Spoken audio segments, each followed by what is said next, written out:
ہمیشہ یہ کہتے رہے کہ یا لیتنا کننا معکم، اے کاش ہم کربلا میں ہوتے۔ تو آج اس نعرے اور اس دعا پر لبیک کہنے کا جب وقت آ گیا تو پھر کربلائے راولپنڈی، کربلائے کراچی، کربلائے کوئٹہ کے شہیدان وفا سے تجدید بیعت اور ان کے خون کی پاسداری کے لیے آپ نے اس میدان میں جمع ہو کر ثابت کر دیا کہ اب ہم حسینی کے طور پر میدان میں آ چکے ہیں، چاہے پوری دنیا کی یزیدی قوتیں ہمارے مقابلے میں کھڑی ہو جائیں، ہم جب تک ہمارے مطالبات پورے نہیں ہوتے ایک انچ اپنے قدم سے ہلیں گے نہیں۔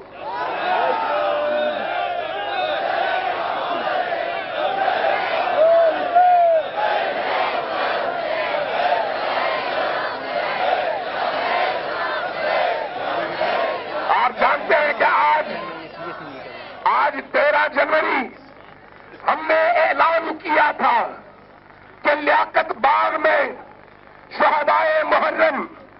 شہدائے بھوگ سیدہ، شہدائے کراچی، جتنے لوگ، جتنے پاک باز ترین عزادار، جتنے غیرت مند ترین فرزندان کربلا جام شہادت نوش کر چکے، ان کی یاد میں ہم لیاقت باغ میں جمع ہوں گے۔ لیکن کوئٹہ کے اس سانحے نے، کوئٹہ کے اس عظیم واقعے نے پوری قوم کو ایک دفعہ پھر ہلا دیا، اور آج ہم لیاقت باغ کی جگہ اس کھلے میدان میں فیض آباد کے فلائی اوور کے اوپر بیٹھ کر اپنے شہداء کو یاد بھی کر رہے ہیں، ان کا چہلم بھی منا رہے ہیں،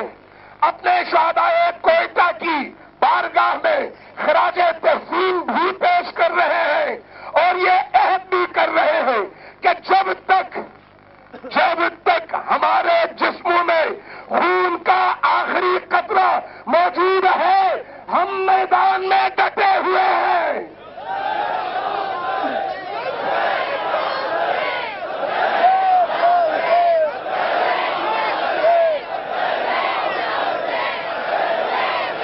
عزیزان گرامی، لبیک یا حسین،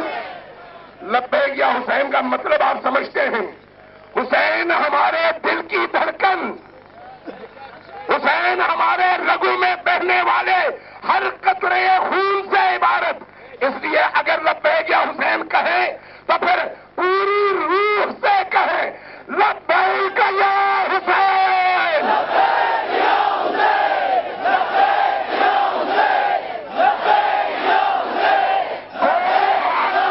ہونا چاہیے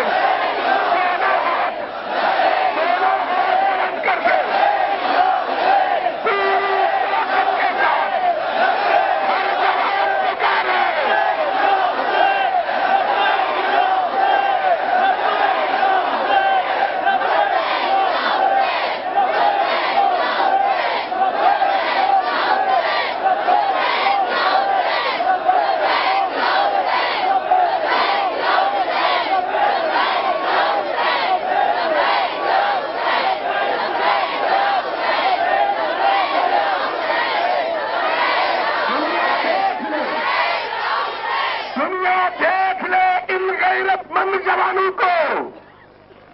دنیا دیکھ لے ان پرعزم چہروں کو، دنیا دیکھ لے ان بہادر سپاہیان مہدی کو، دنیا دیکھ لے ان عزاداروں کی قوت کو کہ ان کو کوئی منظم نہیں کیا گیا، صرف SMS کی دعوت ہے، یہ صرف ٹیلی فونک دعوت ہے،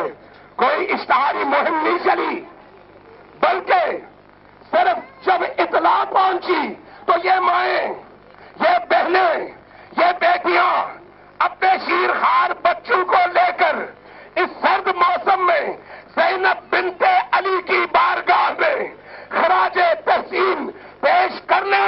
اور زینب ام کلثوم کی ہاتھ پر بیعت کرنے کے لیے یہاں پر تشریف لائی ہے۔ یہ بیٹیاں، یہ مائیں یہ بتانے آئی ہیں کہ ہم اپنے مردوں سے پیچھے نہیں ہیں، جہاں ضرورت پڑے گی ہر قربانی دیں گے، لیکن حسینیت کے مشن، حسینیت کے پرچم اور ان علموں کو ہمیشہ اونچا رکھیں گے اور کبھی بھی قدم پیچھے نہیں ہٹائیں گے۔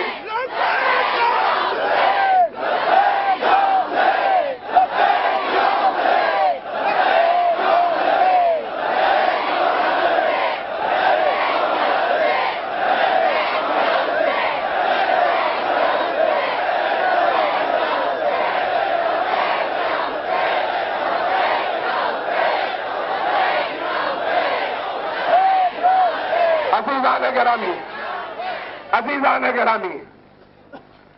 ہم ایک ایسے ملک میں بستے ہیں جہاں پر یہ روایت چلی آ رہی ہے کہ یہاں پر پتھر کو باندھ دیا جاتا ہے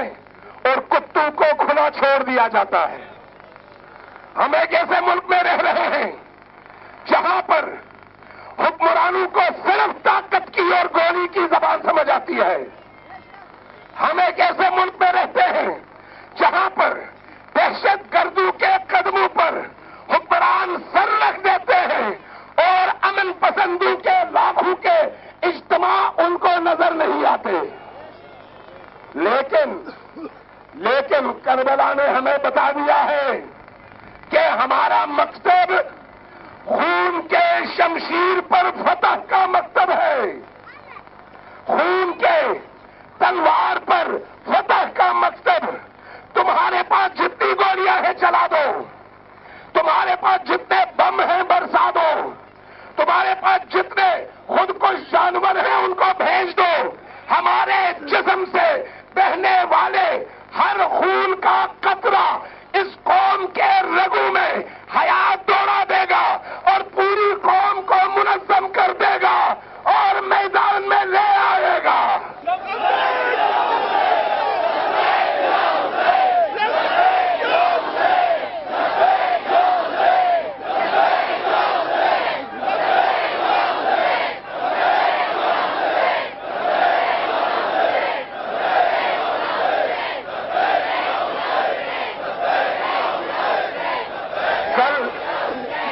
کل دوپہر کے بعد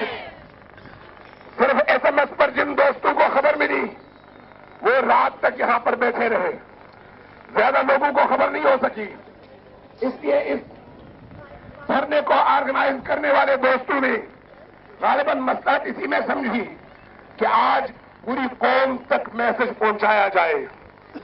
لیکن میں ایک بات عرض کروں، اس وقت سندھ کے اندر 40 شہروں میں مین شاہراہیں بند ہیں۔ یہ کوئی معمولی بات نہیں ہے۔ 40 شہروں میں سندھ، بلوچستان اور پنجاب کو ملانے والی جو مشترکہ شاہراہ ہے، وہاں پر ہزاروں آپ کے ساتھی، آپ کے کارکن جمع ہیں اور تینوں صوبے اپنی اپنی جگہ جام ہو چکے ہیں۔ سکھر بائی پاس بند ہے، مورو بائی پاس بند ہے، کراچی بند ہے، موٹر وے اب بند ہے، گلگت بلتستان بند ہے۔ ہم یہ کہنے میں حق بجانے میں کہ یہ احتجاج ہمارا جمہوری حق ہے، اگر سنگل ایجنڈا، سنگل مطالبہ، اور وہ کیا ہے؟ وہ یہ ہے کہ بلوچستان کے اس نااہل جانور انسان نما درندے کو برطرف کیا جائے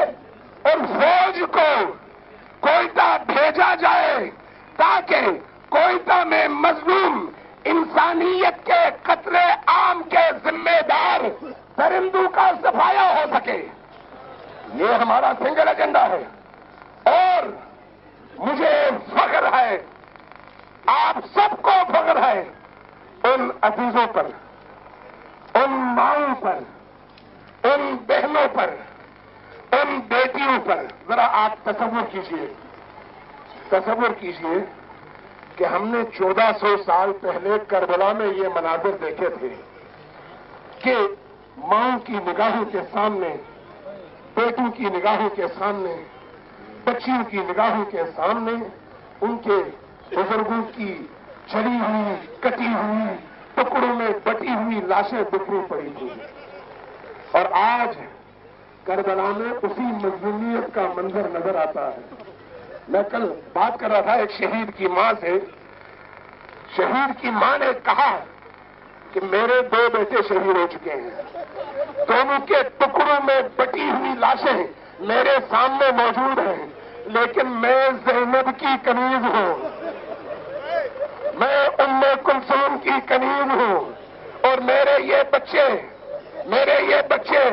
علی اکبر اور شہزادہ قاسم کے غلام ہیں۔ اگر نوبت آئی تو میں اپنے باقی بیٹوں کو بھی ٹکڑوں میں دیکھنا چاہوں گی، لیکن پرچم حسین کو سرنگوں نہیں دیکھوں گی۔ یہ المیہ ہے، المیہ کہ تیسرا دن 100 سے زیادہ لاشیں پڑی ہوئی ہیں، اور یہ سارے مظلوم شہدائے کربلا کی سیرت پر عمل کرتے ہوئے ان لاشوں کے گرد بیٹھے ہوئے ہیں، اپنا قاتل مانگتے ہیں۔ ان کا کوئی غیر انسانی مطالبہ تو نہیں ہے، ان کا کوئی غیر آئینی مطالبہ تو نہیں ہے، کیوں عمل نہیں ہو رہا؟ یہ جو چیف جسٹس شیطان یہ چشم ہے بیٹھا ہوا، کانا شیطان ابلیس، اس کو ملالہ نظر آتی ہے اس لیے کہ پیچھے ڈالر کے دریا ہے، اس کو شاہ رخ نظر آتا ہے اس لیے کہ مغربی درندوں کی پشت پناہی حاصل ہے، لیکن اس کے اپنے صوبے میں سینکڑوں تباہ حال گھرانے اور یہ لاشیں نظر نہیں آتی۔ یہ صرف چیف جسٹس کا مسئلہ نہیں ہے، وہ جو اوپر بڑا شیطان ہے، ابلیسوں کا ابلیس، جس کو صدر کا عہدہ دیا گیا ہے، وہ خود اسی مائل کا بندہ کہ 48 گھنٹے گزر چکے، 3 دن گزر چکے، میڈیا میں ٹرائل ہو رہا ہے، اور آپ لوگوں سے نفسیاتی طور پر آپ لوگوں کو پریشرائز کرنے کے لیے کبھی کوئی افواہ اڑائی جاتی ہے اور کبھی کوئی افواہ اڑائی جاتی ہے۔ کبھی کہا جاتا ہے اجلاس بلایا گیا ہے، کبھی کہا جاتا ہے میٹنگ ہو رہی ہے، کبھی کہا جاتا ہے آپشنز پر ووٹ ہو رہا ہے، جبکہ ایسی کوئی صورت ابھی تک نظر نہیں آ رہی، ابھی تک کوئی ایسی صورت نظر نہیں آ رہی۔ اور اس کے نیچے جو وزیر اعظم ہے، جس کے اندر حمیت اور غیرت نام کی کوئی چیز نہیں ہے، وہ بھی صرف زبانی جمع خرچ اور بیان بازیوں پر اکتفا کر رہا ہے۔ اور وہ جو بلوچستان کا نام نہاد وزیر اعلیٰ ہے، جس کو وزیر اعلیٰ کہنا وزارت اعلیٰ کی بھی بڑی توہین ہے کہ ایک ایسا جانور ایک ایسے مقام پر بٹھا دیا گیا ہے۔ صدر زرداری نے خود میرے سامنے یہ کہا ملاقات میں کہ میری زندگی کی سب سے بڑی غلطی یہ تھی کہ میں نے رئیس ثانی کو وزیر اعلیٰ بنایا۔ زرداری صاحب، اگر آپ کے اندر کوئی حمیت نام کی، انسانیت نام کی اور درد انسانی نام کی کوئی چیز ہے تو اس سے بہتر کوئی اور موقع تو نہیں ہو سکتا کہ آپ اس کو برطرف کر دیں اور فوج کو دعوت دیں۔ لیکن کیوں ایسا نہیں ہو رہا؟ کیوں اب تک قدم نہیں اٹھایا جا رہا؟ ایک وجہ ہے، غور سے سنیے، آپ کا قاتل کوئی مخالف فرقہ نہیں ہے، یہ میں ببانگ دہل جرأت کے ساتھ کہہ رہا ہوں۔ شیعہ اور سنی اس ملک کے 2 ستون ہیں، 2 ستون، یہ اگر مل جائیں تو صرف پاکستان نہیں دنیا میں تبدیلی آ سکتی ہے، دنیا میں تبدیلی آ سکتی ہے۔ کس کو خوف ہے؟ اس کو جس نے لبنان میں شیعہ سنی یونٹی دیکھ لی، جس نے عراق میں شیعہ سنی یونٹی دیکھ لی، جس نے ایران میں شیعہ سنی یونٹی دیکھ لی۔ ہم کہتے تھے اور بعض اوقات